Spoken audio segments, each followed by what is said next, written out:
This is going to be a video tutorial on how to enable or disable read receipts on the LinkedIn app using an iOS device. I will be using an iPhone for this. Let me jump over to my iPhone here. I have my iPhone opened up now and I am on the LinkedIn app. To enable or disable read receipts, you want to go up to the upper left-hand corner, up to your little profile icon. You want to tap on that. Then you want to go down to where it says Settings and tap on Settings. Now on this page, you want to go down to where it says Data Privacy. Tap on Data Privacy.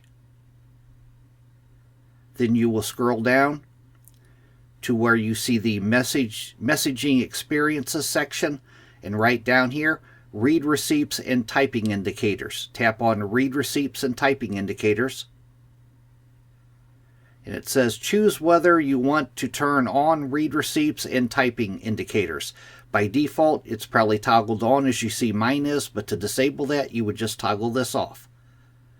That is how to enable or disable read receipts on the LinkedIn app using an iPhone. Thanks for watching.